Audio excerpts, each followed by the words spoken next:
யுகம் அப்படின்னு சொல்லக்கூடிய ஒரு யுகத்துல நம்ம இந்த ஜோதிடத்தை பத்தி பெருசா நமக்கு தெரியல.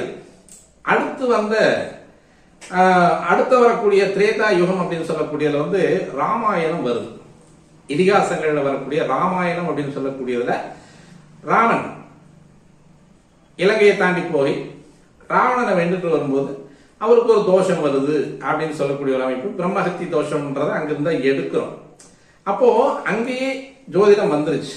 இதை விடலாம் விஷயம் என்ன அப்படின்னு பார்த்தோம்னா, ராவணன் ஜோதிடத்துல வல்லுனர். அதாவது இந்த 9 கிரகங்களை கணிப்பதில் வல்லுனன். அந்த 9 கிரகங்களையும் தனது கட்டுக்குள் வைத்திருக்கக்கூடியதுல அவன் மிகப்பெரிய வல்லுனன் அப்படின்னு சொல்றோம். ஏன்னா தச அவதாரம் அப்படின்னு சொல்லக்கூடியது, அதாவது இதுல என்ன சொல்லுவாங்க அப்படின்னா, தச வித்தைகளை தெரிந்தவன், 10 வித்தைகளை தெரிந்தவன் அப்படின்னு சொல்லுவாங்க. தசாவதானி அப்படின்னு சொல்லக்கூடியது. 6 வித்தைகளை தெரிந்தவனுக்கு சஷ்டாவதானின்னு சொல்லுவோம்.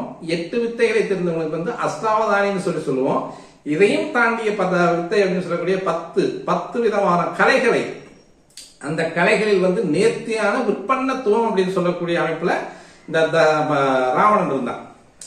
அதாவது இயல், இசை, நாடகம் அப்படின்னு சொல்லக்கூடிய இந்த 3, ஜோதிடம், வான்சாஸ்திரம், கட்டிடம் கட்டக்கூடியது, இது மாதிரியான ஒரு 10 கலைகள்ல மிக மிக நிபுணத்துவம் அடைந்தவன் அப்படின்னு சொல்லக்கூடிய ராவணன்.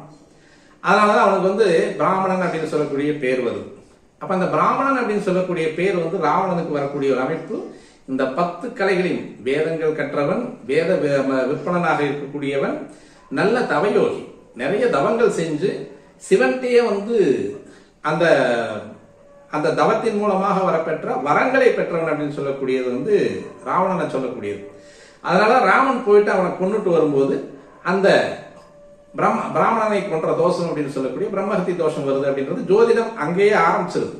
நம்மெல்லாம் இந்த கலியுகத்துல நம்ம கிட்ட பட்டு படுற பாடு, அது பாவம் எதுக்கடா எல்லாம் தெரிஞ்சுக்கிட்டு இந்த 9 கிரகங்களும் 27 நட்சத்திரம் 12 ராசி பட்டு படுற பாடு இருக்கு. பாவம் பாவம் பாவம். இதை செய்யறது பெரிய சிரமமா தெரியுது அந்த ஜோதிடத்துக்கு. ஜோதிடம் இப்ப பாடாப்பட்டு இருக்கு இவங்க கிட்ட. அப்ப இந்த திரேதா யுகத்துல அங்கேயே ஆரம்பமாகி வந்துட்டு இருக்கு அப்படின்றது அர்த்தம். ஏன்னா இந்திரஜித் பிறக்கிறதுக்கு ராவணன் 9 கிரகங்களையும் கட்டுக்குள்ள வச்சிருந்தார் அப்படின்னு சொல்லக்கூடிய ஒரு வரலாறு உண்டு இந்த ராமாயண இதிகாசத்துல.